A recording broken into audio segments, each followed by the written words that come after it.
abundance coach. Preston Smiles. Preston Smiles. Preston Smiles. There are 4 levels of consciousness. First level of consciousness is to me. This is victim consciousness. This is where many of us have operated. And so it essentially states that the world is happening to me. It's Trump's fault. It's Biden's fault. It's my girlfriend's fault. Second stage is by me consciousness. This is where... What do you think about manifestation without action? That's a great question. I have an issue asking for help. What imprisons us also points to our freedom. So how do you express that masculine nature in you in a healthy way? We have this unspoken resentment where you don't know how to get to this person because they're not actually speaking their truth. When women are around, it's not safe. So I'll show them what they need to see. 98% of the men you will come in contact with. When someone starts to date someone, people start to feel like, I own you in a certain way, right? Or I need you to be this way for me. Because we've been outsourcing our power since 6 years old. You've been hearing, what are you going to be when you grow up? You've been hearing and understanding that if you're a good boy or a good girl, you get toys, time, and attention. When you don't do that, they take their time, love, and attention away. And then people do that and they wear the mask so long that the mask starts to wear them. They go from 5 to 15 to 26 years old and they're in a relationship and they're going, wait, this is a trade. It makes sense that people are in the position that they are in relationships because they have never been taught how to be a sovereign, free being and be in a marriage. Welcome to the Sacred Thomas Podcast. All right, sitting down here with Preston Smiles. Rah! Let's go. Let's do this. How you doing, man? Man, living the dream. Living the dream. Yeah, life is beautiful in all ways. Absolutely. Yeah. You come in here with a different energy, man. Like, I'm excited, from the call just now. I'm ready for this. Absolutely. I've been wanting to speak to you for a long time, actually. I've been watching your stuff, and it's really hit me home. So it's really good to see someone who looks like me is preaching the things that you do preach. Yeah, man. I appreciate that. And it is a beautiful thing for us to be sitting here, As, sometimes I'll introduce myself as a 6'2" beautiful chocolate drop, you know what I mean? Yeah. And you won too, And it's a beautiful thing. I'm actually genuinely proud of us to be in the place that we are right now, Yeah, absolutely.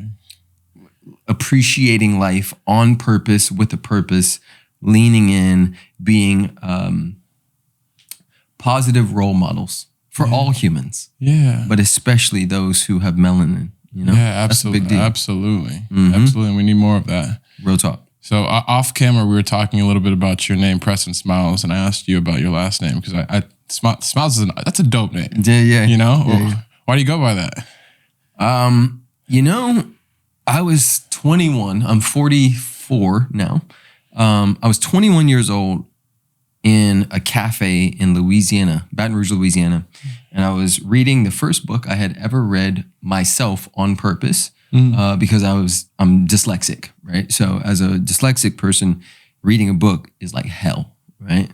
But I was understanding that it wasn't a life sentence and I was going to break it. And I got a book called The Autobiography of Malcolm X. Okay. And in that book, he went through a series of statements about how we didn't choose our name, we didn't choose our last name, we didn't choose the language we use, we didn't choose any of it. All of it was handed to us. And I started to think about how Davis, which is my quote unquote given name, was just a slave name, right? Wow. That name was, somebody got raped, somebody got killed, somebody got beat into submission and took on a name. And so for me, I didn't want to associate with that energy anymore. And so I made a choice and started to open myself up to what would my name be if I was choosing. Yeah. That is so powerful. I didn't even think about it that way. It's funny you bring up Malcolm X. Malcolm X's daughter is actually my sister's godmother. Whoa. Atala Shabazz. Wow. That's a trip. Yeah. That's a trip, man. Yeah, man. Wow. Yeah, Malcolm X is one of my heroes. I don't have many of them, but how he stood in his power as a man, how he evolved over time, how he led our people and himself, the discernment and the discipline that dude tapped in over time. You know, what he was holding at your age, let alone my age, was absolutely nuts. And so that's really cool. Yeah, man. Yeah, that's awesome. Let's actually dive into you though. So you've got the house, you've got the kids, you've got the car, you've got the acres of land. You're an abundance coach. Can you tell me more about what is an abundance coach? Yeah, man. I wouldn't even necessarily identify as a coach as much as I would a messenger. Okay. The coaching is an added thing. I facilitate, I coach, I hold space for people. I help people remember that abundance is not a number in our bank account, but rather a state of consciousness that we tap into at any given time. And for me, you know, there was a point, and I was sharing this with you, when I was your age, I moved in with my mom. And while I didn't have much in my account, I realized that I had $1 million consciousness. And what I mean by that is I genuinely loved my life right where it was. I had aspirations and things that I was calling in and stepping towards, but I wasn't missing that where I currently was at that point, which was when I moved with my mom, I had never made more than $36,000 ever. And so I was moving in with her to take 3 steps back because what I was currently doing from a business perspective was not working. I had blocks and things that were in the way, trauma and toxic shame from childhood that was in the way of me receiving and being with money in a powerful way. And so I moved in with her so that I didn't have to think about money, so that I could focus on getting out of my own way. And it was one of the best moves ever. One, because I got to connect with my mom at 33 years old. And 2, because the pressure of trying to be a regular person, handling all the bills and the apartment and all the things, that when that pressure was off, I had space to buy my way into people's programs. And, you know, this is 2013. This is before the word influencer. This is before Instagram. This is before all the stuff that people now know of as coaches and podcasts and all that stuff. None of this existed. But I was just literally using the same money that I was putting into ayahuasca ceremonies and meditation and all the landmarks and MITTs and all those things. All the money I was putting into all that, I said, okay, there's clearly a block around success. There's something where I still feel like I'm not worthy of being like them. And, you know, ultimately what I was moving through was a lot of toxic shame. A big ass story that I was still the dumb kid in class and that I didn't deserve to be successful like the regular people. Wow. And I actually feel like I can relate a lot to that. You know, at 33 years old, you moved in with your mom. Now I'm not quite there, but I'm definitely not where I want to be. Yep. You move in with your mom. You have the pressure taken off, the financial pressure taken off. What did you do exactly? So you started investing in coaches, programs, books. I buried myself in the thing I was most afraid of. I started looking at the numbers. I started asking myself, how can I monetize this in such a way that it would feel good for me and be a beneficial presence to whoever received it? And instead of looking at people through the lens of dollar signs, I looked at them through the lens of family. And I think what happened was when you make room for your gifts will make room for you. And so the more I essentially, and I'm going to break this down through teaching, there are 4 levels of consciousness. First level of stage of consciousness is to me. This is victim consciousness. This is where many of us, self-included, have operated. And so it's essentially states that the world is happening to me. It's Trump's fault. It's Biden's fault. It's my girlfriend's fault. It's the weather. It's because I'm black. It's to me consciousness.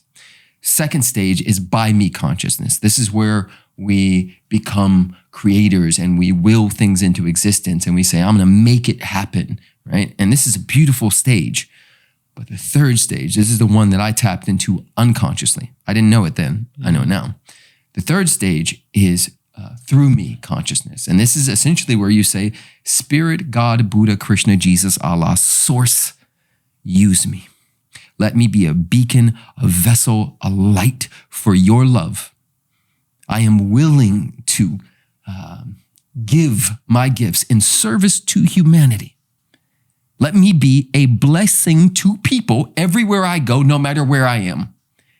And I started literally tapping into that every day. How can I serve with my gifts? How can I serve? Let me finish the fourth one. The fourth one is as me consciousness. This is the Buddha nature, Christ consciousness. This is the moment when the Molly hits. This is that moment in church where you get the Holy Ghost. This is that transcendent energy and consciousness where you're so high that you know there's nothing to do, say, or be, that God is, and there's nowhere to go because it's all done, right? Now, most of us don't operate or live in as me consciousness. Jesus did. Buddha did, and many others have. We've all touched it, but to live there is a whole nother conversation.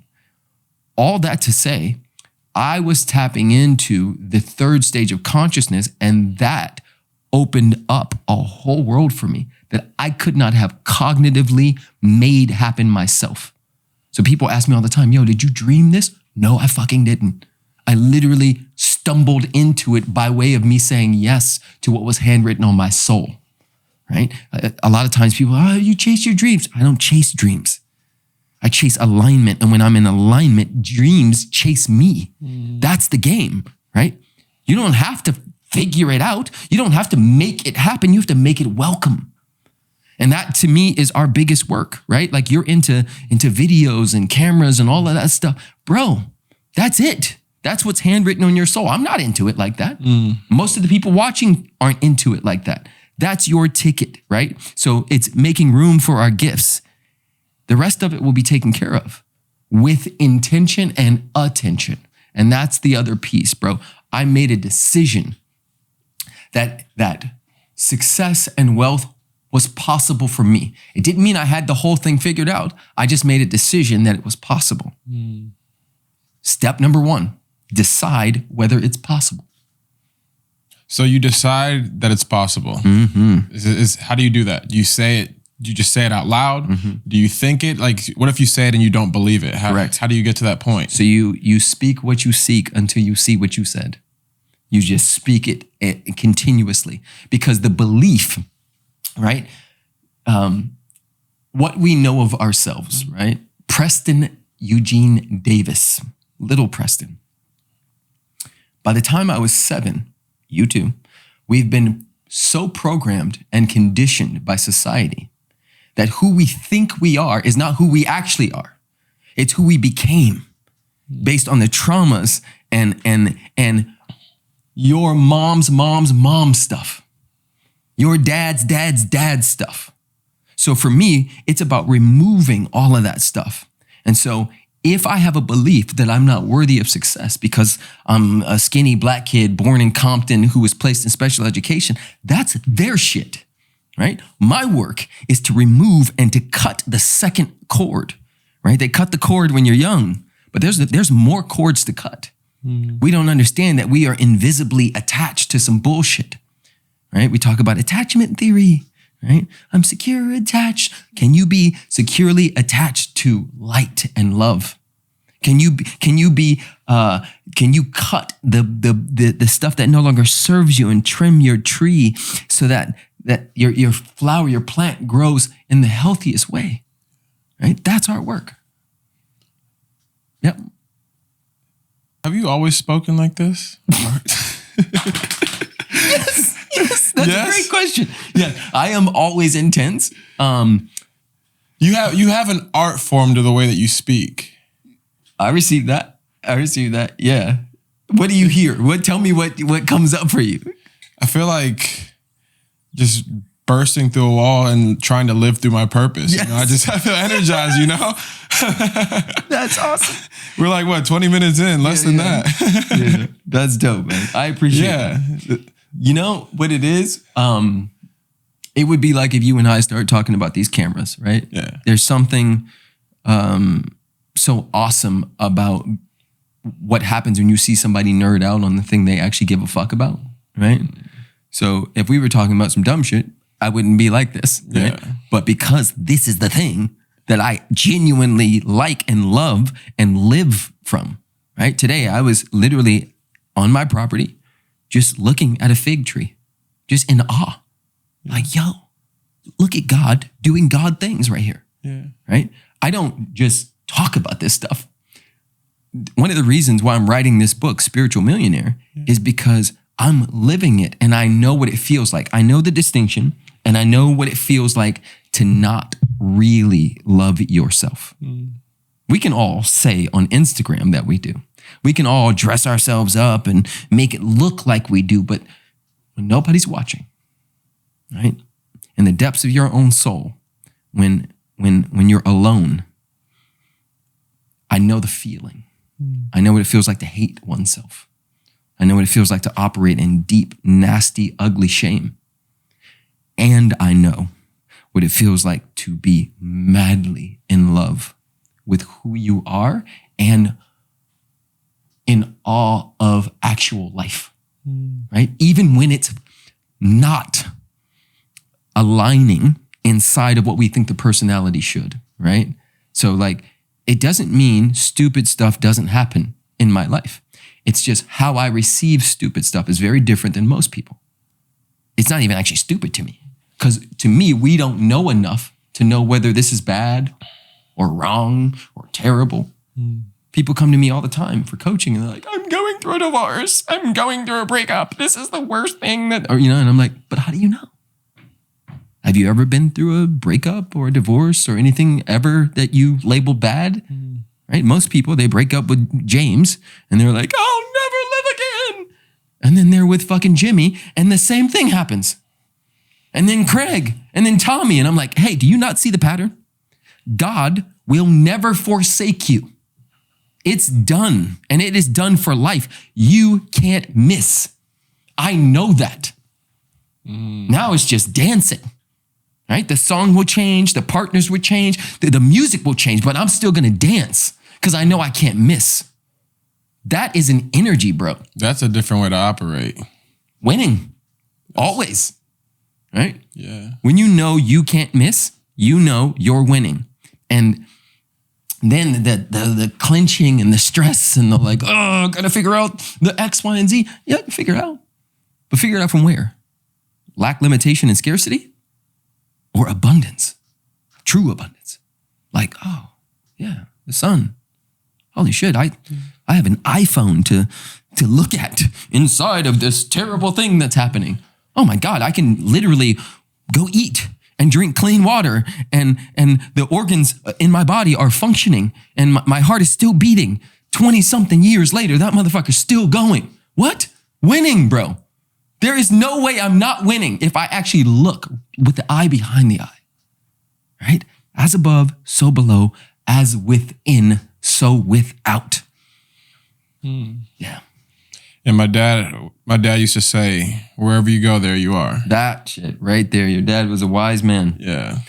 That took me so many years to get really and to be like, okay, well, I can love me here too. Yeah. Right here. Wherever this is. Even when it doesn't feel good. Yeah. This is actually a good segue into, I want to know more about what the bridge experience is, because it seems like, you've done a lot of the work yourself and now you're teaching other people, you're helping them. What is the bridge experience and how are you helping people? Yeah. Bridge experience is a somatic based workshop. It's like a heart surgery without actually opening your heart. Somatics essentially means the wisdom of the body. Okay. So in self-development and transformation and all this stuff, a lot of people spend an enormous amount of focus on mindset, but they don't get that the body remembers what the mind forgets. And so it could be as simple as,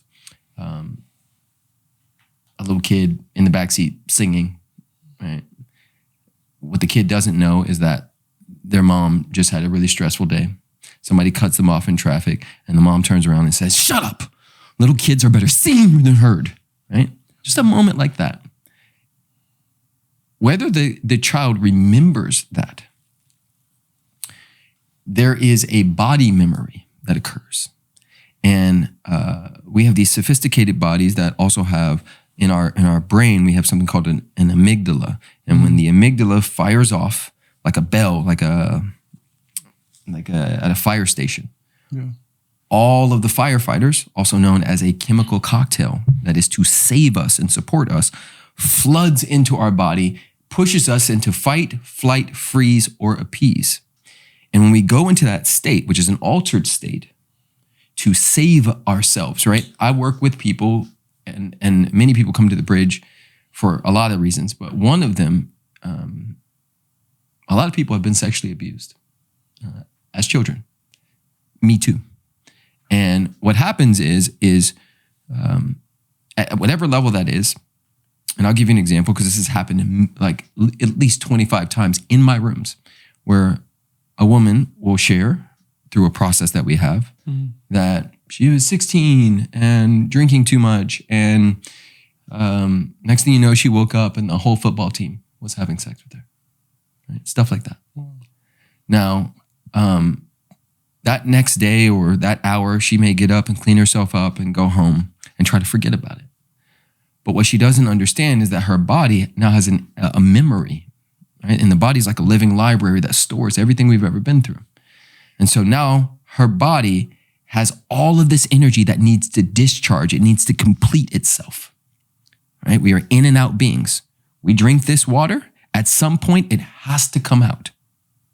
We have a trauma that occurs, complex or capital T, crazy ass trauma, like an accident, a fight, abuse, being called a little faggot and bullied at school, whatever it is, right? These traumas, right? They come in, they got to find their way out. And so what happens is most people suppress their traumas. They push them down. And just like trying to push a beach ball underwater, the ball slides out in places that we don't want it to. And so people come to the bridge and they walk out feeling free like never before. And that's because we understand all of this and we set up scenarios. It's like if an escape room had a baby with Burning Man, which had a baby with Spartan Race. That would be sort of like what bridge is. It's an experiential workshop where you are the workshop. Wow. So are you saying, you said it's Burning Man had a baby with Spartan Race. So it's mental, is it physical? Yep. Yeah. We don't take many notes. There's no like, oh, it's a seminar and I'm going to just do X, Y, and Z. It's the body. We're working on the body. You are the workshop. It's like an escape room as well, because escape rooms, you're always looking for clues and there's a lot going on. And we want a lot to be going on. If you go look at the reviews or ask anybody about Bridge, they'll say it's the greatest workshop on the planet. And it's because we're bypassing the intellect. The intellect wants to be right and wrong. It wants to take notes and stay safe back here. Yeah. And we're essentially forcing people to face off with their stuff and then free it and clear it. What's the positive of bypassing the intellect? So it's instead of thinking logically, you're going straight into the emotion. Is that what you're saying? At some level, because logic is relative and subjective, right? I can create logical things around why I'm shy, but the truth is I'm shy because my big brother used to punch me in the face, right? Yeah. That's not who I am. That's who I became. But I can create a logical explanation as to why I'm shy that doesn't involve that part. And so what we'll do is we'll give people opportunities to face that, whether we talk about the big brother thing or not. We don't have to. When it comes to healing ourselves, we do not have to go dredge up the things that happened in childhood or in adulthood. Could it be helpful? Absolutely. Do we have to? No. Right? Because the body remembers what the mind forgets. And the body just wants to discharge the energy. It doesn't speak English. It doesn't give a fuck about the stuff that we conceptualize. It just wants to be free. And so I have 4 children and I watch them because they're untraumatized so far. And it's so beautiful to see how fast they can process any emotion. Anything comes up. Right? Yesterday, they fought like 50 times over stupid stuff, right? It could be a rock. And that's my rock, right? And they'll feel it all, and then boom, It's gone. 3 minutes later, everybody's on the swings, laughing, sharing the rock, doing all this stuff. You know? Yeah. That's us that has something come up, and then we spend the next 10 years blaming somebody. You know, I watched my mom and dad go through that at first, where they were blaming each other for their downfall. It's like, no, homie, that's yours. That's yours. You're the one focusing on the past. You're the one rewriting the past. The mind, we're always deleting, distorting, and generalizing. So when we go to the past, it's not the real past. We're deleting. We're distorting the past, or we're generalizing in such a way that it keeps us in a drama triangle where there's always got to be a victim, there's always got to be a villain, and there's always got to be a hero. And as long as we're in the drama triangle, nobody's free. So our work is to free ourselves, right? That's why when you said you're an abundance coach, bro, I'm a monster, right? We should call it a million other things. Yeah. I experience abundance. I help people free themselves, which is a form of abundance. But the truth is like I live this stuff all day. And what's epic about currently my life is I got all the toys, all the things that everybody wants, right? And it's so beautiful because those toys don't mean shit to me, right? Like people come over and I'm like, they see the classic cars. I'm like, take it out. They're like, you sure? Fucking take it, bro. It's just like the Detour Dyno that I had. I used to do bunny hops and wheelies, or the skateboard that I used to, the Santa Cruz skateboard, or the Ninja Turtle I played with, right? These materials are here to be used, right? That red shirt was somewhere on somebody or somewhere 10, 15, 20 years ago, bro. But you're supposed to have it right now. And 20 years from now, it will be something else and it will belong to someone else. So you steward that red shirt like you would steward a Ferrari. No different.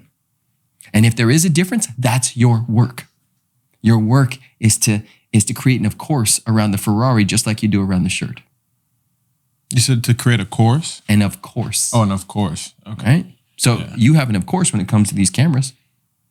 Right? You're like, oh yeah, of course. Hit this, move this. Yeah. Right?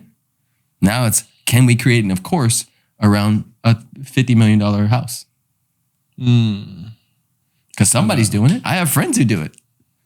These motherfuckers got private jets and all the things. I'm like, yes. Of course. They got, of course, yeah. Now it's on me to work out the part of me that's like, but could I? Can I? Yeah. You know? I actually want to go back to, so you speak a lot about manifestation. Mm-hmm.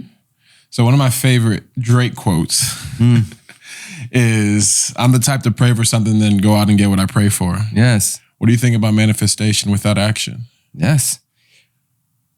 Okay, so visualization is action, right? It's a form of action, right? But yes, the work is always inspiration and perspiration, right? The work is bow my head, move my feet. And so they go together. They have to go together because faith without works is dead, like says the Bible, right? Yes, we want to declare and hold space for the thing that we're declaring, and we are just as much a part of Earth as everything else. And in science, we know that everything is moving, shifting, and changing, that nothing is static, right?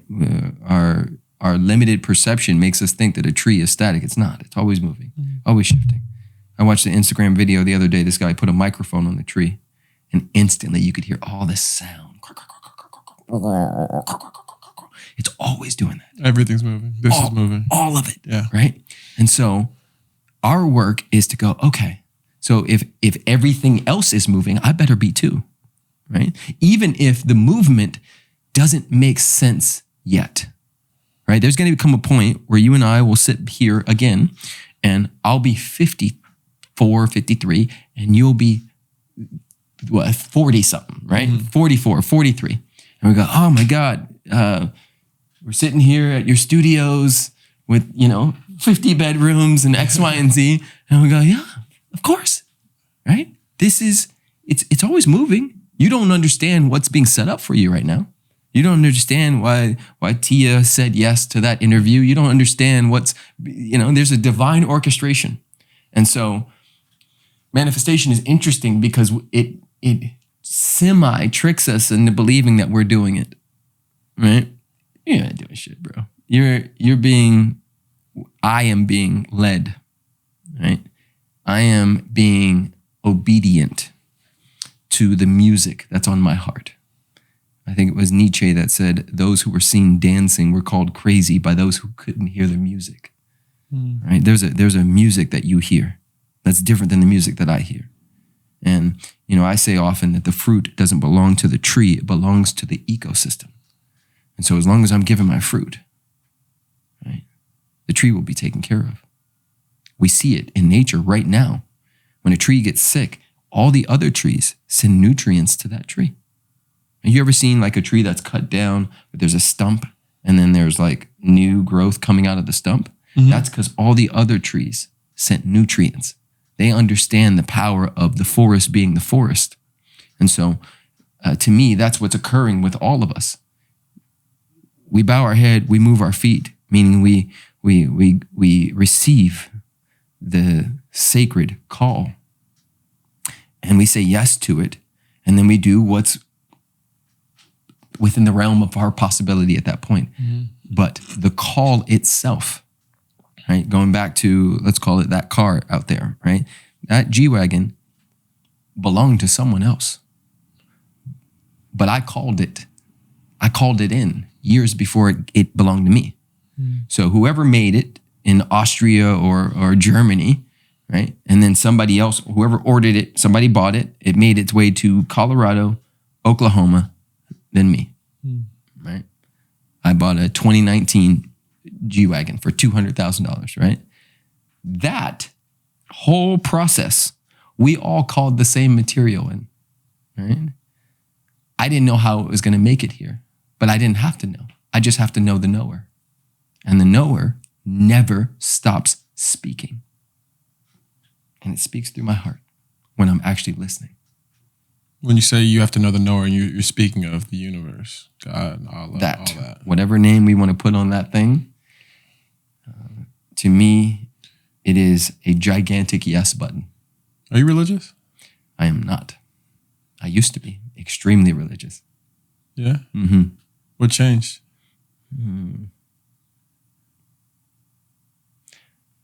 I got still enough to see God in everything.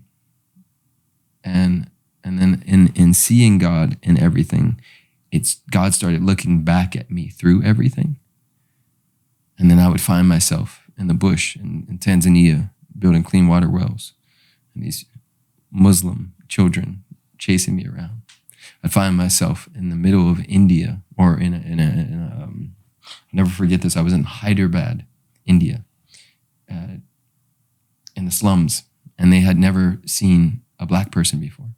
And so all these people who were living in this, whatever you want to call shanty towns, I'm deep in there. Mm-hmm. And they're all touching my hair and following me around. And, their God is a Hindu God, right? And then, a few years later, I'm in Tanzania in the bush, and their God is a Muslim God. But I kept seeing God in all of them and in all of us and in everything. And so now I can't just be Christian anymore, because that's a very limiting way of perceiving that which is beyond dogma. Yeah. I'm the same way. Yeah? Yeah, I'm the same way. I was raised by my mom and dad to really look at all religions and see the good. There's good and bad in any religion. But I think everyone wants the same thing, love, That's dope. I was not raised like that. Yeah. But I had my own realization, and my parents actually followed. They watched what I did, And I gave them permission to see it that way too. It's interesting. Love that. So I have a question for you. And it's something about you said. You said we as humans go through 2,000 traumas in a lifetime. And that we don't give ourselves space to fully process those traumas. How would someone fully acknowledge their trauma instead of intellectualizing it?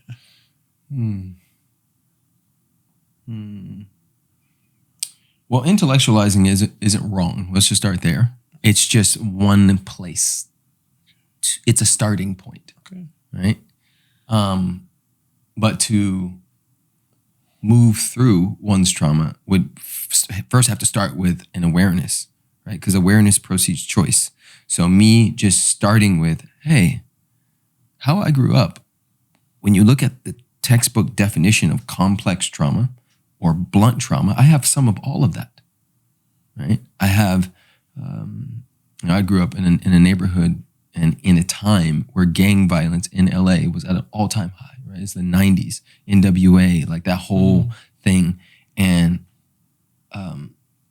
there's something called being hyper-vigilant, right? When we are in traumatized states, we either go into hyper-arousal or hypo-arousal. Hyper-arousal, aggression, anger, vengeance, like making sure that nothing happens, head on a swivel. There's a particular type of energy when one is in hyper-arousal.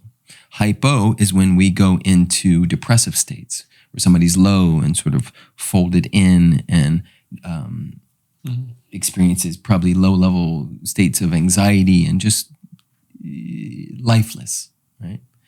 And so when I looked at and started replaying and looking at my childhood, I'm like, yo, I've been in mainly hyper-arousal, particularly in hyper-vigilance, trying to make sure I don't get jumped by Mexican gang members or I don't get caught by the Bloods while I'm on a bus riding between gang neighborhoods back to my house.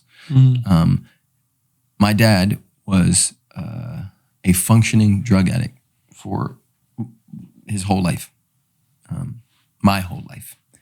And you don't realize what toll that takes when you have a parent that is experiencing moving through their own demons.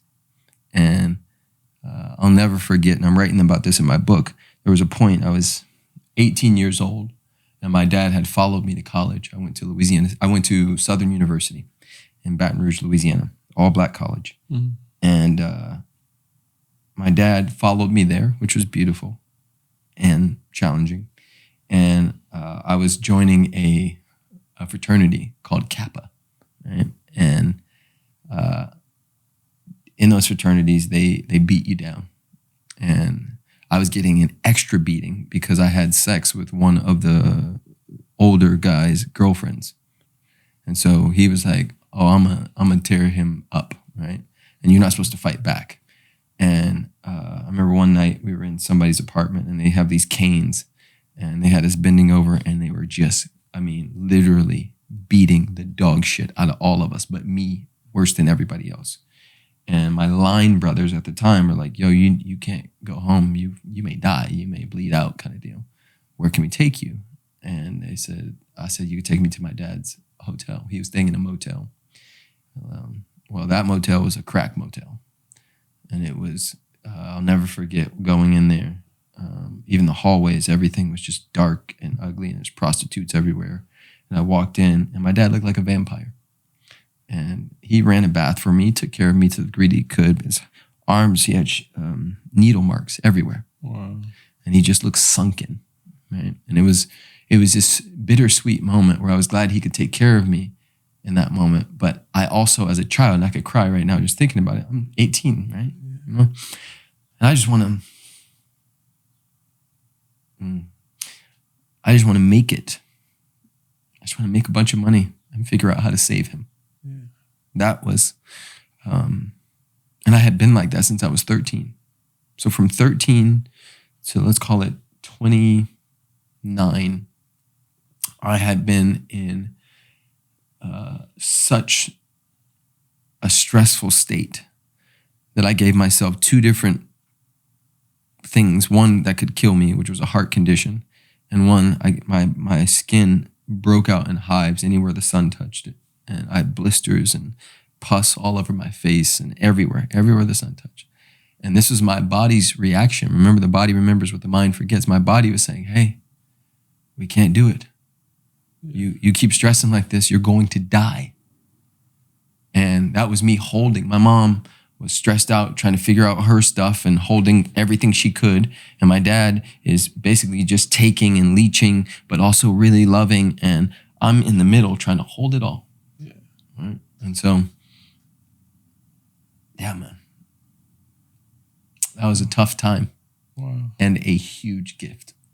I feel like I was entrusted. I feel like God entrusted me with that level of pain and suffering, because when I coach, when I hold space, when I talk to people, it's not a fucking game, homie. I lived this, right? It's not a game. This is not for Instagram. This is a real life person who navigated some of the heaviest shit you can. I have friends die shot in the fucking head during times where I was supposed to be there. Survivor's guilt, all these things that I had to navigate. So when you see me flossing on the gram, when you see me saying I love my life, I actually mean it. Right? I get how precious it is. I've seen people die bloody deaths. I've been through some of the worst stuff you can be through, and I'm still standing, and not just still standing, I'm thriving. Right? That is, I'm proud of me. I'll say that. I'm proud of you too, man. After hearing that, you're actually one of those people who I have a couple people in my life who have gone through some shit, and one of my friends, his name's Fletcher Cleaves. He's a quadriplegic now. He got into a car accident. He was an athlete before, and now he's paralyzed. And you know, there's some people that will go through something like that and just sit there. He turned his pain into purpose. Yes. So now he travels the world speaking. He's moving the handicap movement forward, trying to get more hotels wheelchair accessible. And he's found a new purpose. So it's I love it when I see people like you guys who turn their pain into something more. That purpose. Is dope as hell. I love that. Yes. Shout out to your boy, man. Yeah, man. That's awesome. Yeah. So what is different about you guys? How do you turn your pain into purpose? That's interesting. I don't know if I can answer that. You know? I don't. I can say that one of the biggest components for me was being willing to let other people help me. Everything shifted when that happened. When I got like I was coaching somebody the other day, and he was trying to do like an artist exchange where I'll do this for you so I could be in your program. And I said, I would rob you if I let you do that. That's that broke artist bullshit.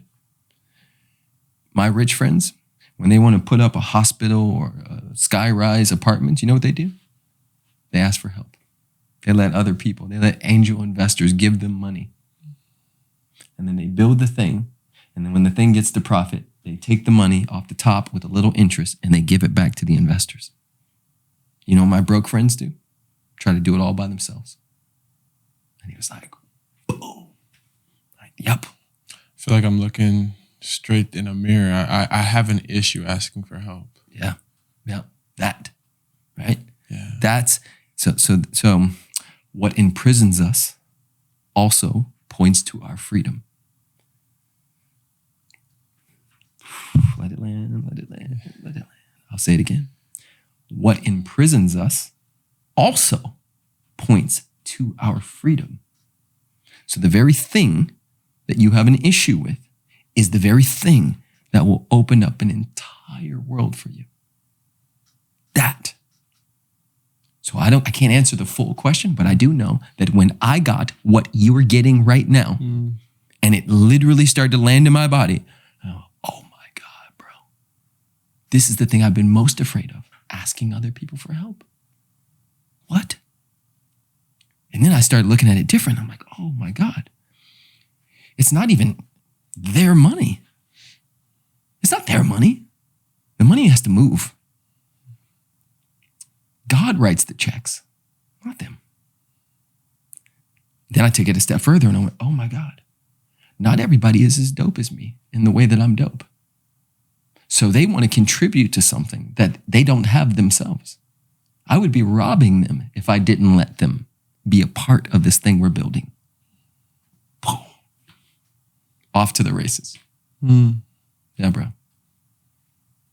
When you said that your friend was, or the artist friend was trying to do some type of trade, you're saying that instead of doing a trade, how is he being robbed? I would rob him if I let him do that trade with me.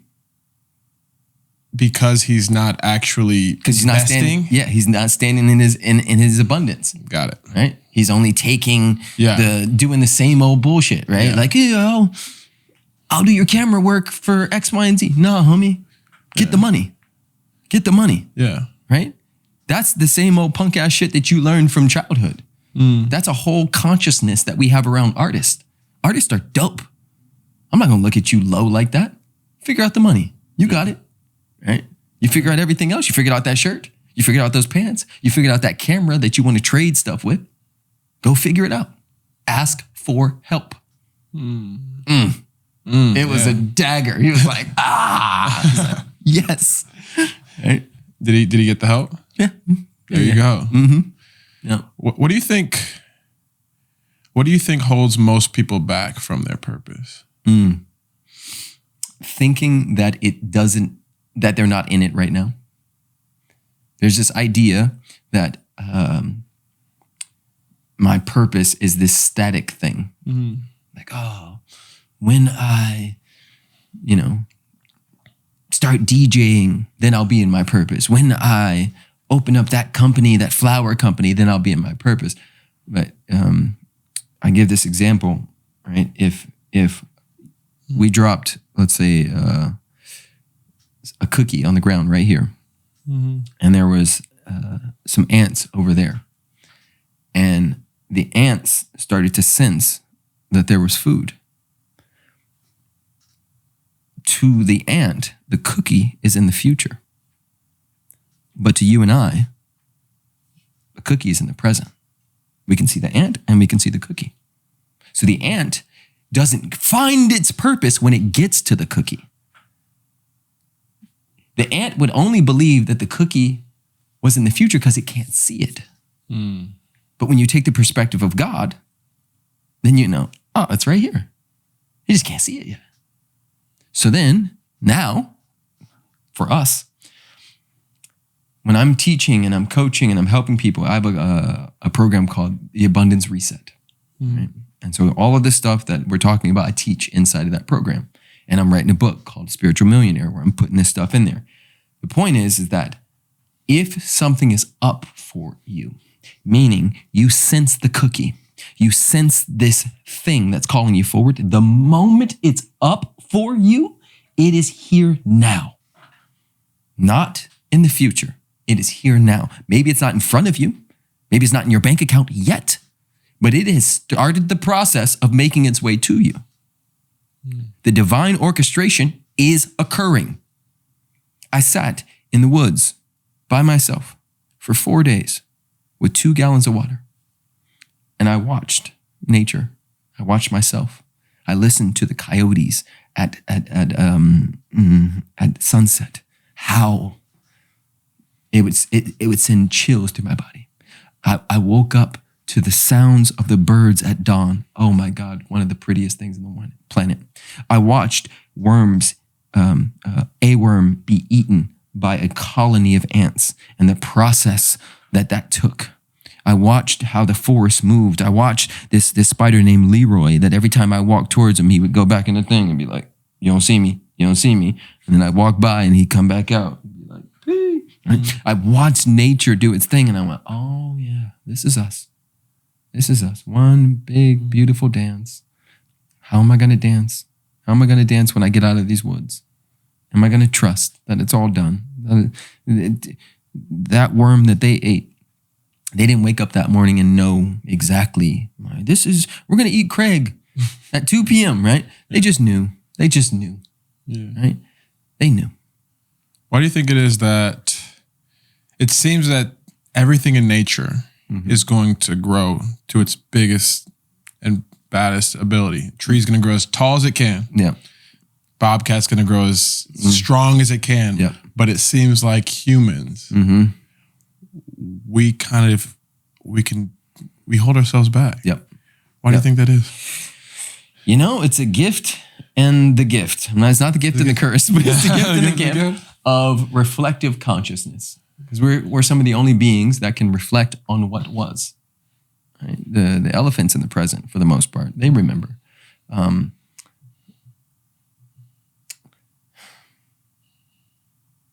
Okay, so I'm gonna get super philosophical here. Go ahead. The tree that grows 3 feet in the air shrivels up and dies. And the tree that grows 1,000 feet in the air and provides shade and food and water for birds and everything else. The only difference between those trees is not the seed, because the seed contains the blueprint for the whole tree. It's the soil that they're planted in and how that soil is taken care of. Right? And so to me, humans, if they are planted in soil that is rich in spirit, rich in love, rich in presence, rich in encouragement, no matter who they are, no matter where they are, they will grow to the extent that they're supposed to grow. If they are not, they won't. And both of those are God doing God things. I don't believe in one lifetime. And so I think some people get here, like my dad, and they don't complete everything they came here to complete. My dad passed the baton, right? My dad took the brunt of something. Now here, I'm gonna get even deeper and crazier with this one, okay? All right. So there are schools of thought and philosophy that say that there is only one soul. That's it.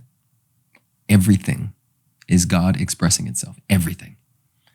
In these human skin suits, right? There's a point around 10 to 12 months where we can now differentiate between ourselves and mommy, ourselves and daddy. Before then, we think that when mommy is smiling, I am smiling.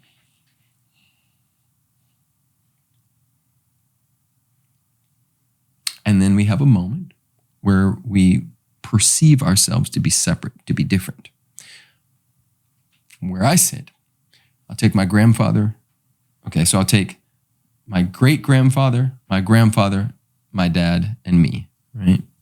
Kingston, my oldest son. So that's 5 generations right there. If it's true that there's only one soul, right, then what my great-grandfather held and went through, he was holding so that my grandfather didn't have to hold it because he understood. Right? My grandfather left my grandmother with 5 boys during the Great Depression. He snuck out of a bathroom window and never came back. My dad said, this dude wasn't here for his kids. I'm going to be extremely loving and present for mine. And these dudes didn't work out their demons. So I'm going to go ahead and feel it all. I'm going to take the fucking full brunt of it, and I'm going to go into drugs. Not a conscious thought, right?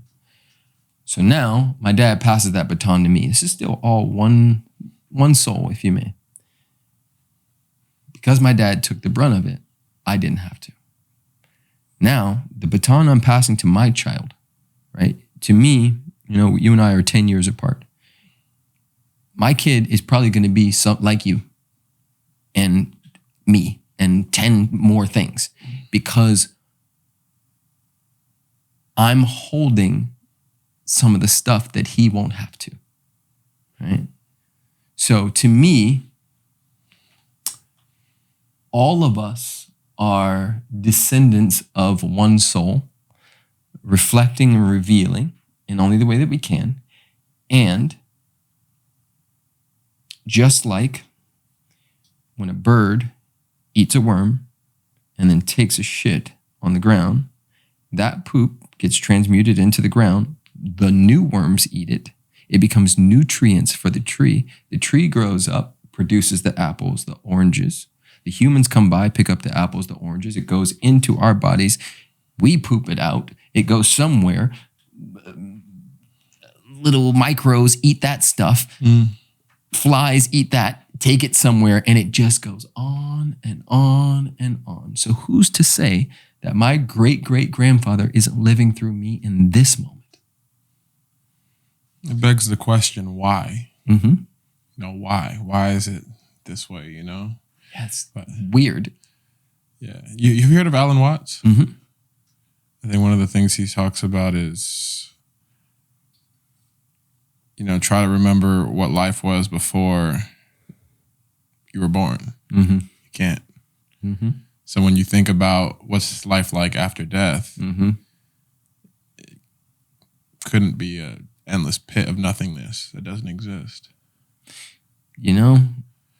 I don't, what's the word? You ever seen somebody die? In front of me? Mm-hmm. No. I have. It's interesting. Because you ever seen somebody be born? No. Okay.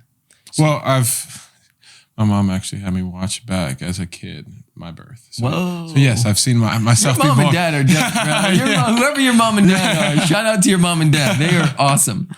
Yeah. So when a child comes in, we celebrate. Everybody's happy. Yeah. When a child of God goes out, there's a sadness, right? But both of those could be considered beautiful if we understood what was before and what's after. There have been many accounts of people who've died and come back, and almost all of them are like, yo, it's dope.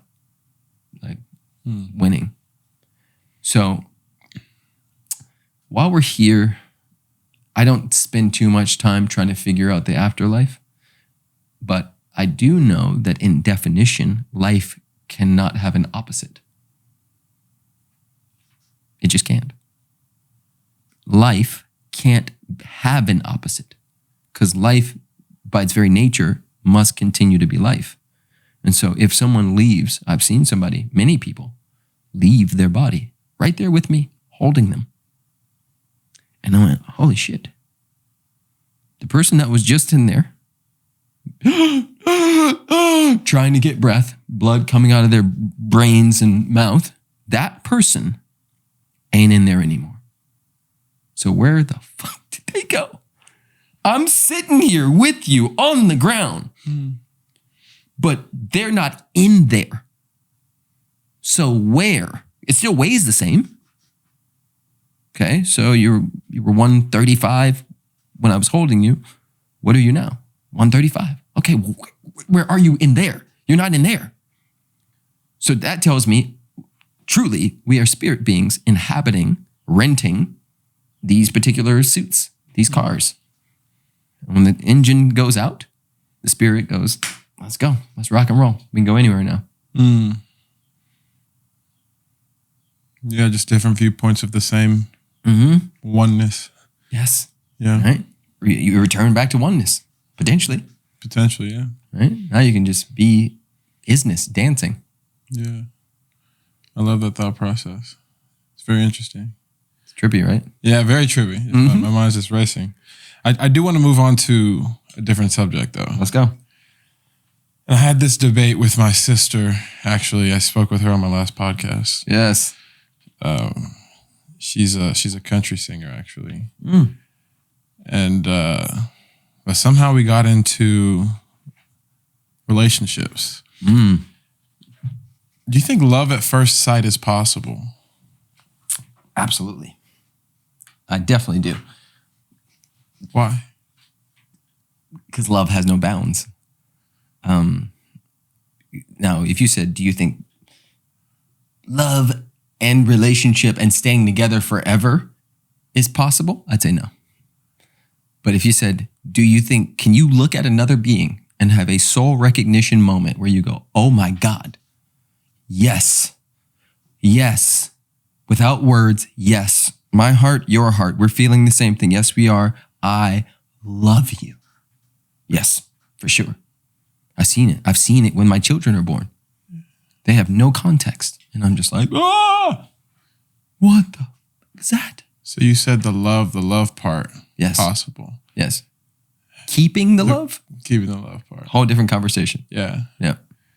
You want to dive into that? Attaching, owning the love, that's where people get in trouble. That's where we all get in trouble. Because something's so good, you get that hit, that first hit. You're like, yo, I gotta keep this shit forever, bro. Now I can't let you be free now no more. I gotta own you, right? That's the trap a lot of people go through. Yes, right? We get into the thing and then we want to keep the thing exactly as it is. We want to change this person, and the wounds and the trauma start to speak. This is why Bridge and my work is so important, because who are you when you're free? Most people don't even know.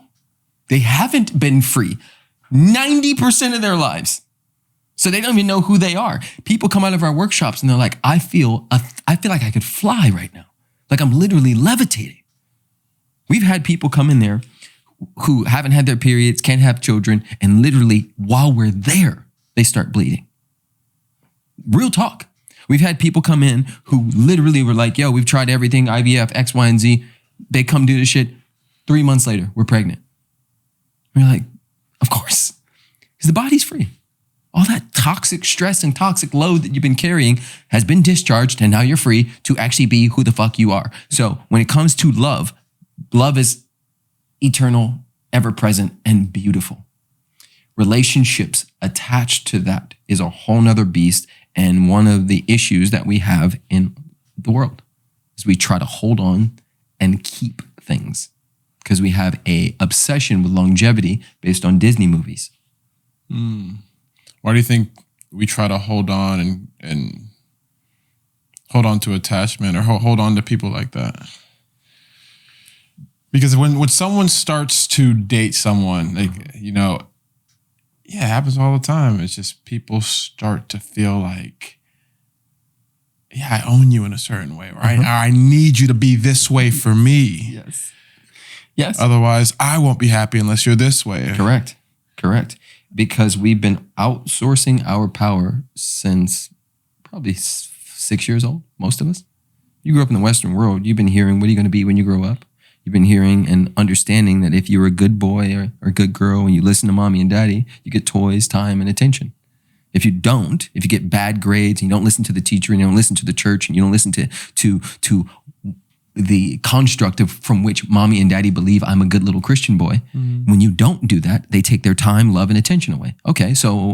You my psyche hasn't fully formed, but you're teaching me that my power and the love that I need you to feed me. I need you to hug me. I need you to clothe me. And that's contingent on me figuring out what you need and doing the thing. Oh, I'll do the thing all day. And then people do that and they wear the mask so long that the mask starts to wear them. And then they go from 5 to 15 to 30 to 26 years old and they're in a relationship and they're going, wait. This is a trade. This is not, I'm trading you right now. Like we said we love, so now you need to make me feel good, right? We're outsourcing our power. And so it makes sense that people are in the position that they are in relationships because they have never been taught how to be a sovereign, free being and be in a marriage, right? I've been with my wife for 10 years. We've been married for 7 of those years. And it has been tragically epic and beautiful and fucked up and amazing and all the things. And I'm so grateful because it's taught me all of this. It taught me all of it. Right? We spent a lot of our time playing cat and mouse. I was trying to hide things from her because if she knew, right? Just like I did in college, if they knew that I'm an imposter, I don't belong here. They don't know I'm stupid, right? That's all traumas, all wounds speaking. If she knew how fucked up I was, if she knew how ugly I was on the inside, if she knew what I went through, she would leave me. So I'm gonna hide this part. Right? To me, the porn industry is as big as it is because a whole bunch of well-meaning mothers and checked out fucking dads did their best to beat out. This is the moms. The moms did their best to beat out the parts of the masculine they hated. the parts of the masculine they were wounded by. And so dads are off at work. Dads are not there, whatever it is. You have this mom who was abused, raped, left by her dad. Now she has this little boy. She wants this little boy to be good. She wants him to be an upstanding citizen. She wants him to be amazing, and good on her for that. The problem is she doesn't know how to raise a boy.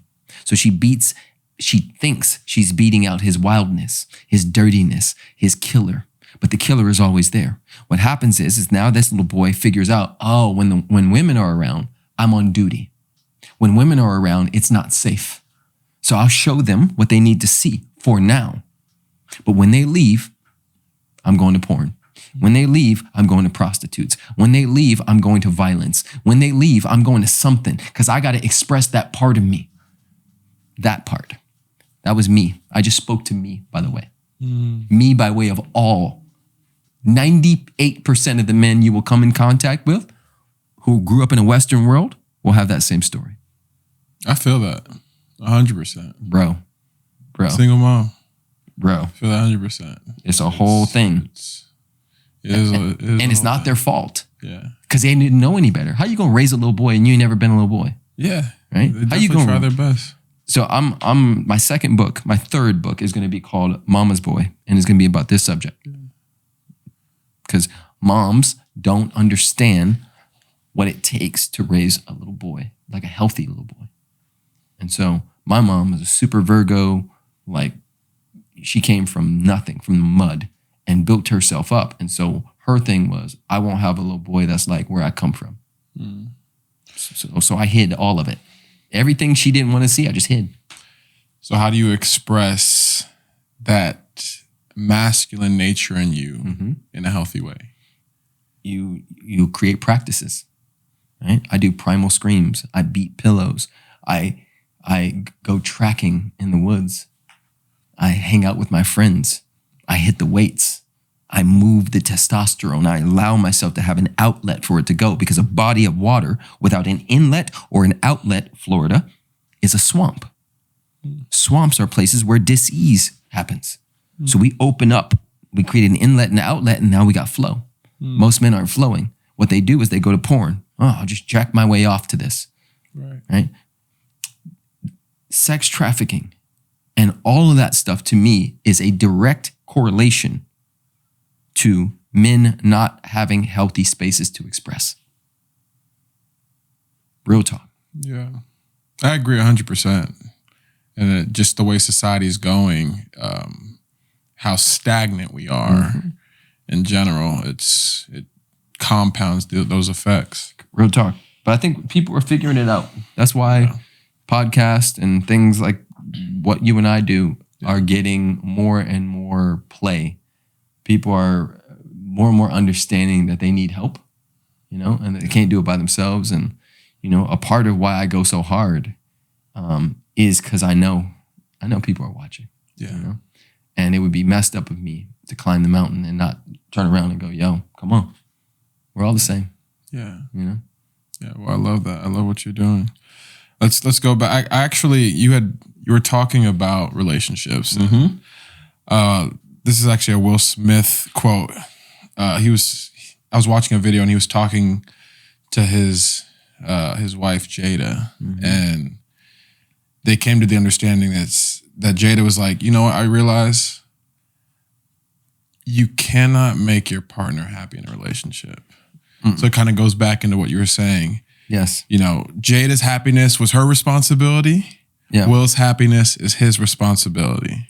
See, do you agree with that statement? I do not agree. And why? Me back in the day used to agree with that. We would fight about it. I'd be like, I'm not responsible for you. The problem is that I actually am, in the sense that our nervous systems are connected. Right? You spend time with people, over time, there's an overlap. Right? There's a invisible energy that's connected. Just like, for instance, with your sister or your mom or somebody, if you could go home right now and it just could be dead quiet, but you would know something was off. 100%. Right? You would know something was off because you spent enough time. Your nervous systems are overlapping. She doesn't even have to talk. Right? You guys are connected. And so what I do affects my wife. What I do affects my kid. The energy I bring into that house, my wave matters. So it's not just on her.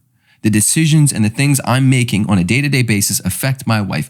We are co-creating and co-living interdependently together.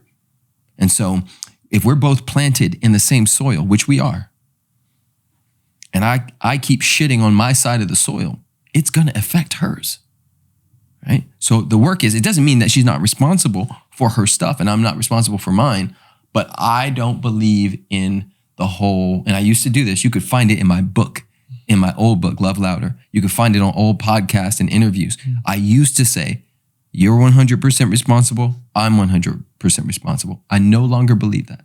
I was wrong in my book. I believe that we are responsible for each other and the self. Well, it definitely takes a strong person to be able to admit they're wrong. But how, okay, let me ask you this. How do you avoid being codependent? Yeah, that's a crazy ass dance. It's a dance, bro. It really is. A part of it is facing off with our programming. Right? Again, I already spoke to this earlier, but if I understand that my whole life has been set up to figure out what you need and want, mommy and daddy, so that I can feel safe to therefore go be who I am, then that over time, let's call it 10 to 15 to 16 years of my life was set up that way. You think I'm going to come out of 16 years of programming and conditioning and go into a new relationship and not have that same setup? It's 100% going to be there.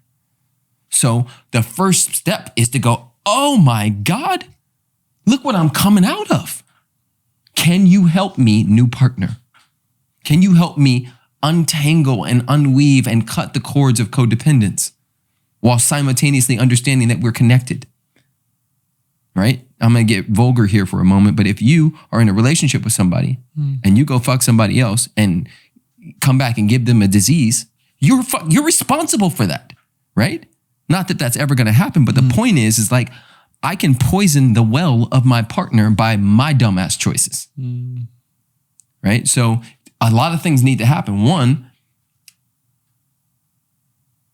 anybody going into any relationship where you understand that you're super connected and that codependence is possible, you have to talk about it. You two have to talk about it. Hey, and I'll give you raw, vulnerable shit from my marriage where we almost ended it, bro. 2 years ago, we were at the brink of divorce. And a big part of it was my stuff, where I learned as a little boy that if I checked all the boxes for my mom, that then I can go outside and go be me. So I'll check the boxes at home and I'll be me outside, right? Just even that thinking is already off as a child. Well, my idea of relationship was I'll check all the boxes and I'll be a good husband and I'll cook, or I wouldn't cook, but I would clean, wake up 100 times a night with the kids, be a super dad, super everything. And anytime she complained about something, one, I took it super personal. Two, I'd go and be even more. So I was doing a lot. But where I was doing the dishes from, where I was helping the kids from, where I was, being the superhero and trying to provide and do all the stuff from, was lack and scarcity. And so she never really got her man. She didn't get me. She got the wounded little boy, the 9-year-old, in a man's body. How were you doing it from lack and scarcity? Because I wanted her to approve of me. I wanted her to say, good boy. I needed her to validate the same way that my mom was. So we weren't even in a relationship. She wasn't in a relationship with me. She was in a relationship with a 9-year-old little boy who was still trying to get the pat on the head from his mom. That's not a man. Yeah. That's a boy, right? The man says, I'm going to wash these dishes because this is my house. And today, I need you to do it. The man says, hey, these are my requests. And here, catch this. Take it even deeper. My wife, who's amazing, did not grow up in a household that was touchy-feely, lovey-dovey. I did. So I wanted her to kiss on me and love on me and hug me and jump in my lap and do all these things. And the way I was trying to get that done was I'll do more chores. I'll fold the laundry. I'll do this. I'll make a bunch of money. I'll be the super dad waking up in the middle of the night 100 times a night. I'll go with no sleep. Just please, at some point, figure out, psychically understand that I need you to come do these things, right? That was a recipe for disaster. And it created so much resentment in me and her because she was never in a relationship with the conscious man. She was never in a relationship with my power. She was in a relationship with a construct, a social construct that was born out of pain from childhood. So now, right? Now, this is 2 years ago. We almost got divorced. After that 2 years and all of this stuff came up and we had a huge explosion, we started fighting all the time. And it was beautiful. It was beautiful. We were fighting because I was no longer willing to hide my request. Because in relationships, you have requests and you have requirements. I was no longer willing to hide or push those to the back. I now was willing to share. These are my needs. This is what I want. This is what I desire. This is what I like. I stopped hiding me like I was as a child. Remember I told you that? Yeah. Right? Mommy's home? Good boy. Get outside? Real me. Now I'm collapsing those. Real me in the house. So we fought a lot. But the more we fought, the sexier I became to her. The more we fought, the more polarity. The more we fought, the more sex, the more love, the more juice, the more clarity. She could land on that. That's man right there, right? I became a pillar, something inspirational, something scary, in a good way. Now we don't even fight, but I'm still there. So the solution's fight. No, I'm playing. At some level, it is. At some level, it is. It depends on how you fight. Got you. Yeah. But how do you turn that? So I get that, but how do you turn that fighting into something more productive? So like, did you guys just let your frustrations out and finally come to an understanding? And then also, who is the real you? Yes, that you are hiding. I was figuring it out. I was figuring it out on the job. I didn't know because I wore the mask so long. Right? I was figuring it out. And the beautiful thing, because here's the thing, right? People go, like for me, I used to go to Burning Man. I went to Burning Man 12 times, 12 years. Oh, wow. And why I loved Burning Man, because it was one place where there was no expectations. The weirder you were, the better. The crazier you are, the better. The more free and open and expressed you are, the better. So Burning Man to me equated freedom. When I'm here, free. When I'm home, got to do the thing. Stay in the box, right? You're a big ass black dude. Everybody's scared of you. X, Y, and Z. Got to be safe. Got to be this. Got to be that. Right? Okay. When I'm here, fucking no hose bar. Right? So the work again is to collapse those to make Burning Man be home. Right? And so, okay, well, I'll figure it out. And I want to say something. You said, how do you make it productive? It assumes that fighting isn't productive. It's one of the most productive things you could do is be honest about where you are. Fighting doesn't mean yelling. Doesn't have to. It could just mean, hey, we disagree on this. At least that person knows. You know why people hate when people ghost? Because they just want to know. Yeah, just tell me, bro. You don't want to date me? Fuck, tell me. You found somebody else? Tell me. But don't be a little bitch and run. That's the thing that pisses people off about ghosting. And it's the same thing that pisses women off and men off in relationships is we have this unspoken resentment where you don't know how to get to this person because they're not actually speaking their truth. Yeah. That's the scary part. And I'm not all the way there. Don't hear me. I am not walking on a cloud with this. There is still a lot of work for me to do personally. And the beautiful thing is I'm doing the work. And if I'm doing it, first of all, most men aren't even coming anywhere close because we just have not had any models. Yeah. We haven't even had models. I'm having to figure this out. I'm piecemealing it.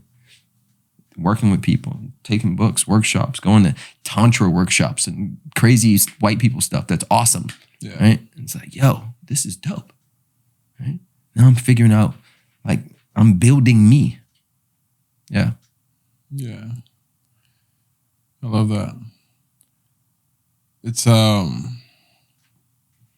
it's really tough. You're right. There's nobody out there. I wouldn't say there's nobody. There's just not a lot out there.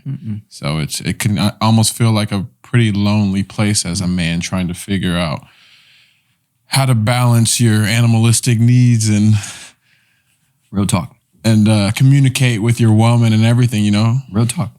I mean, we're just so different too. The thing about men and women, especially, is you could talk to your boys and be like, oh. Look at her. She's beautiful, right? Yeah. And in your mind, that doesn't take away from the beauty of your wife or your partner or whoever.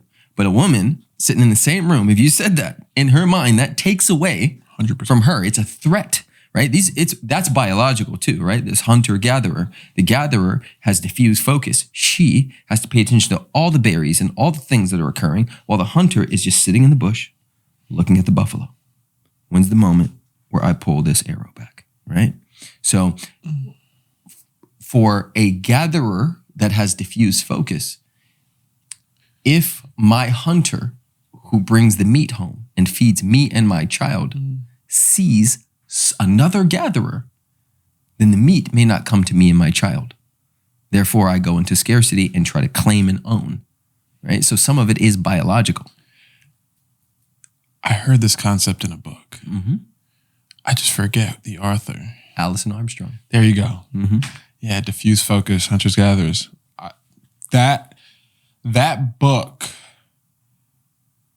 was one of the first times where I'm like, she understands me. Yes. I have never felt so understood as a man. Yes. And I've encouraged every single one of my like guy friends, girlfriend, yes. You need to read this book. That is awesome. I love that. Allison, if you're watching this, who I know her, we talk on Instagram sometimes. Really? Oh, that's awesome. She's dope. She's dope. Yeah. Such an amazing experience. I need to reread it actually. Yep, for real. So again, discernment matters. I'm not saying you need to be out there recklessly doing you. And, again, coming back to me, this is the thing I'm working on. Is how do I share what's true for me without harming my wife, children, anybody, but also understanding what's important and what's not. Because most of the thoughts, we have 50 to 70,000 thoughts a day. Most of them are recycled from the day before. Some of them are new. I choose to have new ones often. And most of them are stupid and they're meaningless. And so it's not, I'll tell you a funny story. When we were really in it, we went to see this guy named Stan Tacken from Relationship RX. He wrote that book. And we're sitting in his office and he says, okay, Alexi, Preston, do you guys believe in full transparency? And it was just like silence, right? And she went first. She said, yes, absolutely. He said, what about you, Preston? I was like, absolutely not. Right? You laugh, right? Now tell me why I wouldn't believe in full transparency.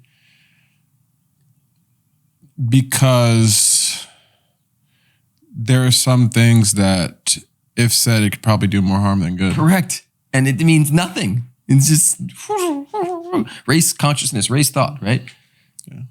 So if I say some stuff, full transparency to your gatherer consciousness, and that sets off a whole thing that then affects our children and our work and everything else. I was fucking saying that. It was stupid in the first one. It wasn't even mine, right? Yeah. So we're just different, man. We're different and we have to accept that. Not just accept it, but celebrate it. I think as we can continue to celebrate our differences, like I love my wife. I'm in love with my wife. She is so dope and so beautiful and so amazing and so powerful and has called me to the biggest game ever. I would not be here today without her, period. Point blank, period. I am as abundant as I am because that woman came into my life. Right? And I'm now in the consciousness of understanding that even all the pain that was caused, all the suffering that happened between us, that was the gift too, right? The abundance that I experience in myself is directly connected to our relationship. I think that relationships are one of the biggest accelerators to people living in abundance. All the guys who I know who are just shooting their dick and everything everywhere, those guys are scattered. Right? You look at the top millionaires and billionaires in the world, all of them you will find, for the most part, I think it's probably 90% are in committed relationships. Right? There is something so beautiful about locking in with one person and discovering them every day. I say in our workshop, the moment I think I know my wife, our relationship is over.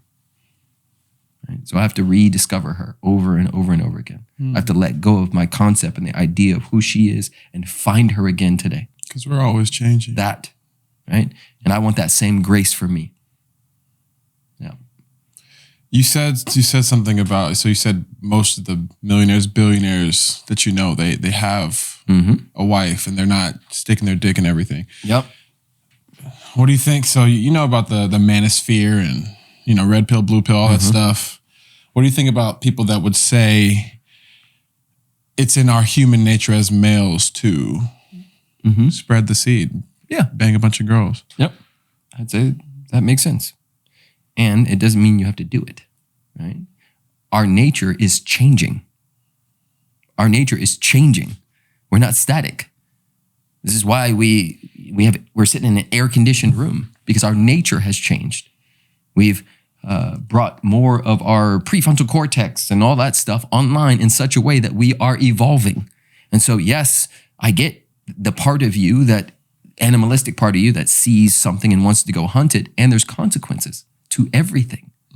And there's energy involved in everything.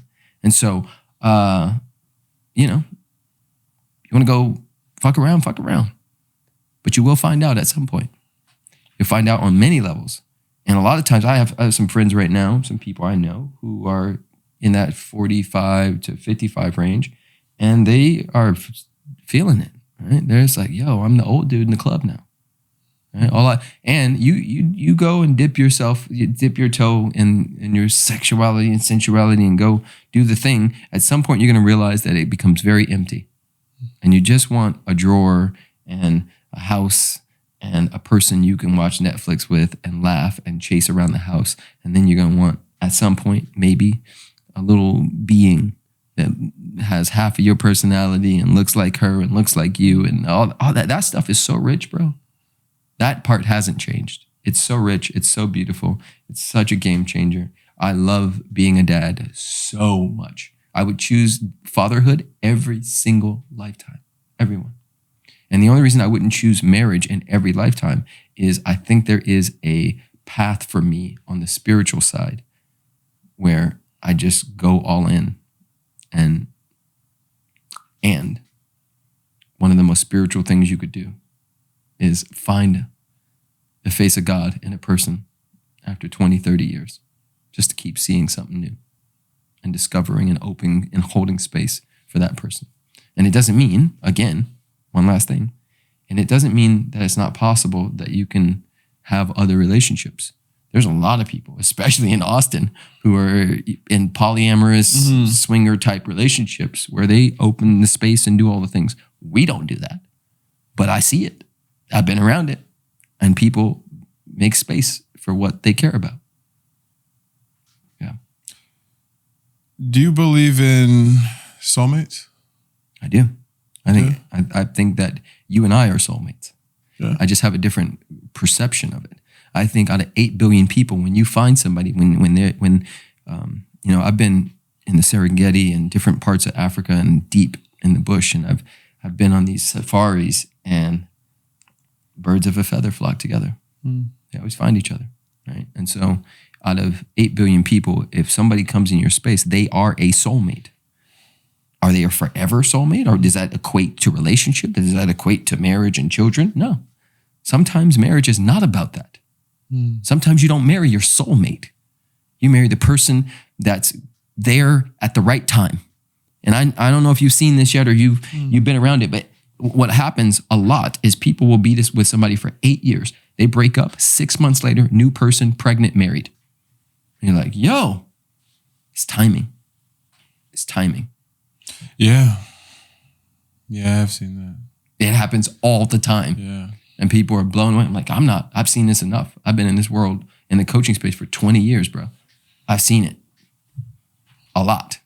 It's just timing. And marriage as an institution was put together that was connected to owning land. You own a wife, you own land. It's a way that we can identify things, right? We get to redefine what marriage is, especially when we move out of the religious aspect of it and really sit with, like, what does this want to be for me, right? Marriage is a snowflake. You get to make it what you want. I agree with that 100%. But I think Western marriage, we kind of got it. It can be a little toxic. For real. So there's a reason I've waited for so long. I wanted to find it also myself. I hear you. But how do you know? How do you know when you have found the one? Like, how do you know that? I can't speak for everybody, but there are many people like myself. And here's a beautiful story about my wife and I. Yeah. I knew instantly it was her. Instantly. Direct moment that I looked at her, and I was on a blind date. And I was sitting here. My blind date was sitting next to me here, and my wife was right there next to my blind date. And at the moment I saw her, I was like, oh shit, that is my wife. Instantly. There was no questions. And as time went on, it became more and more solidified. And then she figured it out. She didn't think that. When she saw me, she wasn't like, oh, that's my husband. It took her a minute. But we went on a business meeting, which was a date to me. And she put it in her calendar for 45 minutes. And 4 hours later, we were walking up and down Larchmont in LA. And you could feel the synergy and the energy and all the stuff. And it was like, yo, this was divinely orchestrated. Like, yes, she's fine as hell and, X, Y, and Z. But this is different. It felt spiritual. It felt like, God knew what it was doing when it put us together. And I think sometimes you have those lightning bolt moments and sometimes you just stumble upon it. I think that movies have us messed up in the sense that most people are looking for these sort of storybook, you complete me moments. And sometimes, it could take months and years to get to the point where you're like, you know what? Let's go, right? Like, this makes sense, right? There were other people who were beautiful and amazing, right? Every woman that I dated was awesome. But Alexi was for me, right? For the long haul. And I just trusted. Remember, I have a belief that we can't miss, that you can't make a mistake. And I also have a belief that you don't have to stay forever. I think most people avoid, like I have this friend who you probably know, I won't say his name, but he's like perpetually single, right? And it's because he doesn't want to make a mistake. He doesn't want to make a mistake. I don't want to make the wrong choice. There is no wrong choice. Whatever road you take is the right one. All roads lead to the same place. Some of them are bumpier, smoother, but they lead to the same place. You can't miss, right? Yeah. You said you're on a blind date. Were you saying, was this like one of those blind dates where you have 15 minutes with someone, then you switch chairs? Or no. So you're on a blind date with someone else. Yes. And you saw someone, that's my wife. How did you even approach her off of another date? Bro, it was so crazy. I got to go soon, but I'm going to tell you this story. Okay. So, I got it tattooed on my arm right here. So let's call it 3 months before the moment I met my wife. Okay. I was at a party in Venice Beach and somebody was there and they said, oh, I'm doing this thing called human design. I'm going to do it for everybody in this party. There's about 14 of us in the party. I was the last one to go. She did mine and she looked up and she's like, wow. I was like, what's the wow about, right? She said, well, the way I'm reading this, it says that you're here to do great things, but you'll never do or be as great without your counterpart, without your queen. That there's somebody who's going to elevate you, somebody who's going to be a ultimate game changer.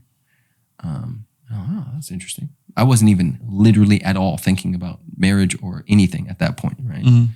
I was 32 and a half, somewhere around there. And the next day, I was at this place called the Temple in Venice Beach, and I ran into this guy named Richard. And he's out there playing a didgeridoo, like a black hippie. And he's like, "What's up, P?" I'm like, "Yo." I'm skateboarded up to him. We talking. He was like, "What you been up to?" And he's like, "Oh, I just got certified in this thing called human design." I said, "Oh." He's like, "Have you ever did it?" I was like, "Nope." Right? I lied because I want to see if this is some bullshit, right? So he's like, "Oh, you know what time he was born?" I was like, "Yeah." So I gave him the information. He did the thing, and he was looking at the chart, and he was like, "Wow." I was like, "What's that about?" And he's like, "Well, I mean, you're already doing the love mob and epic things, and people already know you in the spiritual community, but like this essentially says like there's a person who is going to help elevate your entire life and career. That there's a queen out there." And I was like, okay. Later that day, I was reading something in Conversations with God about marriage and relationship, and I was like, okay, that's 3, right? Because I randomly turned to in books, and it was like, boom. So I was like, okay, whatever's out there, I hear you. I'm going to hold space for meeting my queen. Yeah. A week later, I get a message from somebody who I have not spoken to for years. Years. The message says, "Hey, P, I'm in London with my boy's girl." So hear the language. "Hey, P, I am in London with my homeboy's girlfriend. And he missed his flight, so I'm hanging out with her. She is like the female version of you. You guys have to do work together. You have the love mob. She's doing stuff in Africa, building clean water wells. You're both so positive and X, Y, and Z. I just feel like you guys need to know each other. She's dating my homie." So I read the message and I'm like, okay, let me click on her profile. Look, I'm like, she's gorgeous. She's dating this dude, right? Yeah. So he puts us in a message. And I say, "Hey, Alexi, nice to meet you. If you're ever in LA, hit me up. I'd love to drop in and talk business, et cetera, et cetera." She writes back one thing. I write back, send her my number, say something. And she never responds at all. No response, right? So she ghosts me. No big deal. 6 a.m., the day of my blind date, 6 a.m., I wake up and I instantly felt like I was going to meet my person. I was like, yo, I'm about to meet my wife. So I go on Instagram at the time and Facebook, and I post this picture of 2 wolves kissing. And you can find this to this day. It's still on my Instagram. It's far down because it's 2013. I posted 2 wolves kissing. I said, "I can feel her coming. Hashtag wifey. Hashtag the queen is on her way." 6 a.m. I just put it there. I don't know who this is. I just feel it. I'm like, yo, it's happening, right? Now I know that I have a date with this girl named Eva who's driving down from Valencia that night for us to go to a show, a poetry show. Eva pulls up to the house. She knocks on the door. I'm like, oh shit. Is this the wolves kissing moment? She opens the door. I look at her and I go, that ain't it. I instantly know. I'm like, that ain't it. But I was in a class called The Power of Prayer where they told us you have to take a pause before every decision. So I invite her upstairs. I was about to end the whole date, cutthroat, like, yo, we're done, right? Because this ain't it. I go in my room and I say, "God, am I supposed to go on this date?" And literally, like a lightning bolt through my whole body, yes. So I'm like, but this ain't it. Like, God, am I supposed to go on this? Ask again. I'm like, homie, are you sure? Lightning bolt, yes. I'm like, all right, bro. I get dressed. We get in the car. We're driving from Hancock Park to Venice Beach. Anybody in LA will understand this. When you get off on Wilshire Boulevard, yes, it's Wilshire. There's all these lights, and I hit every single light, red light, every single red light on the way to this thing. By the 4th one, I'm like, yo, something's happening. Because I had just done a video on YouTube talking about the people who missed their flights for 9/11, the people who called in sick from the Twin Towers who didn't die because they listened at some level. The people who missed their cab, then missed their flight, and didn't end up on those planes, right? And so I just did a video on that. And here we are, skirt, skirt, skirt, skirt, every red light. I'm like, what the fuck is happening? So we get there, we run up to the front. They say, hey, so sorry, we've made a mistake. We've oversold the show by like 10 to 20 seats. We are willing to refund you your money, or you can come to the show tomorrow. I look at Eva and I say, hey, what do you want to do? She's like, let's just go in. She's like, if you go in, we'll sit you on the wall. You can just stand on the wall. So we walk in. The guy walks us in. He walks us to the front. There's all these people on the wall. He says, you two sit right here, stand right here, basically. He takes 2 steps forward, stops, as if he's being hit by something. I don't know this guy, just a random ass dude. He stops and he goes, actually, you two, I'm gonna put 2 more chairs down on the front row. This is a hazard. So if anything happens, you guys have to hop up quickly and move these chairs, right? Now there's people lined up, but somehow he picks me and this woman to put 2 more chairs down. Wow. So he sits my chair down. He sits her chair down. We sit down. I look at the stage. I look at my date. And next to her is Alexi. And I'm like, London, Vince. She's like, I was like, Alexi? She's like, Preston? I'm like, I thought you lived in London. She's like, no, I live in LA. I'm like, what? And we're having this moment. And literally, I think about the wolves, all of it, just flash. Every girl I've ever dated flashes into my brain. I'm not even listening at this point.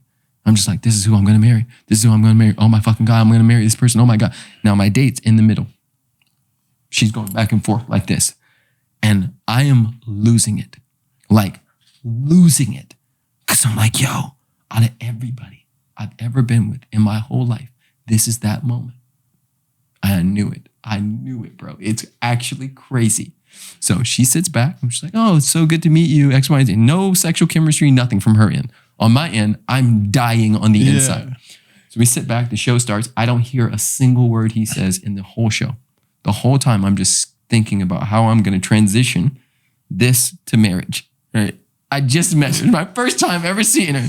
And I'm like, yo, this is it. So we got to figure out how we're going to get married now. You're right. So we stand up out in the show, the thing here. We stand up, show's over. My date's feeling super insecure. Of course she would be. And Alexi stands up and we go to hug. And it was this hug. You ever hug somebody you don't want to let go? It's like one of those moments where we just sit there. And 100%. And then she realizes that it's awkward and sort of pulls back. And I'm like, well, if you are free for coffee sometime, I would love to meet up with you. And I go into the nerdiest voice, like high pitched, just weird nerd voice, right? Yeah. And she's like, yeah, cool. Like, just let's put it in the calendar. How's like 2 days from now? Like, I'm going out of town to New York, but I'll be back. And I'm like, yeah, cool. So she puts 45 minutes in her calendar. A couple days later, we meet at Larchmont. And again, I was like, this is it. We sit across from each other. She says, tell me about your dream. And I was like, well, realistically, I'd like to have 10 kids. I'd like to have land in Topanga where we have horses and cows. I want to be married. I want my mom and dad to live on the property and come teach art and gardening. And I want to lead people and help people realize who and what they are. And I'm giving it to her, right? And I said, what about you? And you could see something on her face was happening. And she said, oh, well, let me just show you. She pulls out her computer and she has like basically the same list that I just listed off. And we have this moment where I'm like, oh shit. And she knew it. I knew it. We both knew it. It's like, okay, this is interesting, right? So I said, wait, you're dating that guy Jay right now? And she's like, yeah. I was like, okay. I said, tell me about, this is me. I'm now trying to slide in at this point. I said, if you could just like write your perfect man, what would it be like? She starts describing me and she knew it and I knew it, right? And she was like, well, what about you? If you could write your perfect woman, and I go off and I'm like, this. And I knew I was describing her. I could already feel it. Long story short, that 45 minutes went to 4 hours. I walked her to her car, and we got to her car. A bird had shit on her windshield in the shape of a heart. She took a picture of it, posted on Instagram, said, it feels like the universe is trying to tell me something. A few days later, we were back hanging out again, and we were car dancing to grills. Rob the jewelry store, make me some grills. Yeah. Boom, boom, boom. That song. Yeah. And we're bumping, car dancing hard. And I look over at her and she looks at me and I'm like, yep, this is it.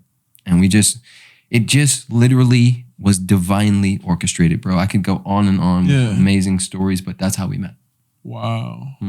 It's probably one of the most amazing stories I've heard of someone meeting. It was like a movie. That dude, if he didn't miss his flight, we wouldn't be married right now. But because he missed his flight, she had to hang out with Vince. And Vince was my college roommate. Yeah. And so they had enough space for him to go, you're like this dude named Preston. Yeah. It's like... And I'm assuming she just left homeboy because she just knew. I gave her an ultimatum, which is a whole nother story. I literally said, hey, I know you got all these guys, but you know what it is. I know what it is. This is straight up magic.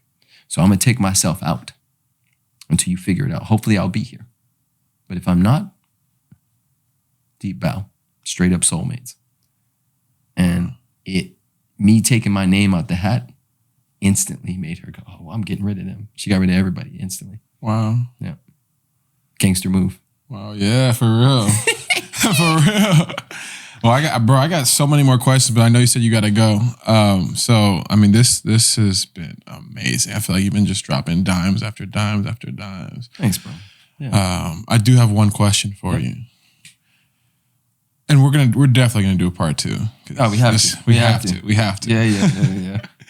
So my last question is, when it's all said and done, what's the impact that you want to have on the world?